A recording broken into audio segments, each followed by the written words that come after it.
महंगाई की मार ने आम जनता की जेब को काटना शुरू कर दिया है। खाने पीने का सामान हो या रोजमर्रा की जरूरतों की चीजें, सबके दाम बढ़ने शुरू हो चुके हैं। बता दें कि बढ़ती महंगाई से आज केवल जनता ही नहीं बल्कि दुकानदार भी परेशान है। मौजूदा समय में इसका सबसे ज्यादा असर घर के रसोई पर पड़ने वाला है। किन किन चीजों के बढ़ाए गए हैं दाम और जनता की क्या है प्रतिक्रिया, देखिए हमारे संवाददाता मनीष झा की इस खास रिपोर्ट में। महंगाई की मार से दिन प्रतिदिन आम जनता का जीना मुश्किल हो रहा है। इसी बीच वित्त मंत्री निर्मला सीतारमण की अध्यक्षता में हुई जीएसटी काउंसिल की बैठक में कई चीजों को पहली बार जीएसटी के दायरे में शामिल किया गया है, जिसका सीधा असर आम जनता पर पड़ने वाला है। दही, पनीर, चावल जैसी रोजमर्रा के सामान भी महंगाई के घोड़े पर सवार हो गए हैं, जिसका खंडन आम जनता भी कर रही है।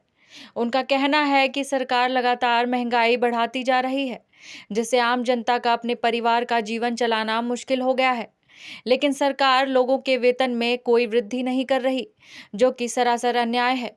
लोगों के लिए महंगाई की मार झेलना अब मुश्किल हो रहा है। वहीं दुकानदार भी इस बढ़ती हुई महंगाई से परेशान नजर आ रहे हैं। पे क्यों नहीं असर पड़ेगा? हमेशा असर पड़ता है। जब भी महंगाई बढ़ती है तो असर तो पड़ता ही है ना। सबसे ज़्यादा तो हम लोग के पे ही असर पड़ता है। कितना बचा बचा के हम लोग को चलना पड़ता है ना। इसके लिए सब चीज़ में कटौती करना पड़ता है। बच्चों को भी फिर उस तरह से कटौती करके उन लोग को भी कंप्रोमाइज़ करवाते हैं, खुद भी कंप्रोमाइज़ करते हैं, पूरे फैमिली को इसके लिए कंप्रोमाइज़ करना पड़ जाता है। महंगाई को लेकर क्या कहेंगे? महंगाई बढ़ना ये नहीं है, महंगाई ज़्यादा भी नहीं होना चाहिए कि ताकि लोगों को बहुत ज़्यादा बॉदरेशन पड़ जाए, इतना भी नहीं। महंगाई बढ़े तो भाई फिर सरकार को सैलरी भी बढ़ाना चाहिए, फिर तो वो तो कम नहीं होना, वो तो नहीं बढ़ता है। महंगाई तो दिन प्रतिदिन बढ़ते जा रहा है, बट सैलरी नहीं बढ़ती किसी की, उसमें तो बहुत ज़्यादा प्रॉब्लम आ जाता है ना। तो इससे काफ़ी असर पड़ेगा। गरीब लोग जितना कमाई करते हैं उसका हम समझते हैं कि 80% पार हो जाएगा। अभी गैस का दाम बढ़ गया है, खाने पीने का दाम बढ़ गया है, दवा का दाम बढ़ गया है। आमदनी इतना कम है कि आदमी को घर चलाना काफ़ी मुश्किल हो रहा है। अभी 5% जो जीएसटी लगाई है सरकार ने, उस कारण से चावल, आपकी दाल, चने, दही, पनीर, यानी सभी चीज़ों में 5% वृद्धि के कारण से बाज़ार की स्थिति बहुत ख़राब हो गई है। बाज़ार में जो बिक्री होती थी वो कम हो गया है। कस्टमर पहले वाला जो रेट था वही रेट में मांगता है, लेकिन वो रेट में हम लोग दे नहीं पाते हैं, कारण कि 5% तो हम लोग को तेजी देख के लाना पड़ रहा है मार्केट से। वो कारण से 5 रुपया जो 100 रुपया में जो बिकता था वो अभी 105 रुपया हो गया है। प्रार्थना है कि जीएसटी जो लगाई गई है खाद में, खनिज में, जो तेल में, उसे वापस ले ले और जो कस्टमर जो घरेलू है किचन की, उसमें थोड़ा सा राहत दे। वहीं बढ़ती महंगाई पर विपक्ष भी केंद्र सरकार पर निशाना साध रही है।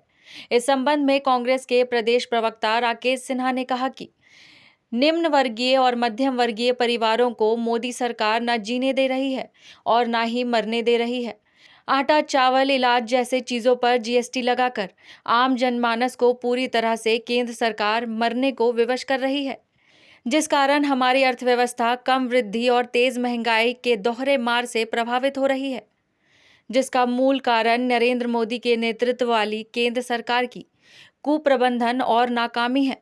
जब देश के प्रधानमंत्री दूरदृष्टा हैं तो देश की जनता को तो मरना ही है, और वो देश की जनता को मारने का काम कर रहे हैं। जिस प्रकार आज आटा, चावल, इलाज के सामानों में जीएसटी लगाया गया, स्वाभाविक तौर पे इससे निम्न वर्गीय, मध्यम वर्गीय परिवार आज किस स्थिति में अपने आप को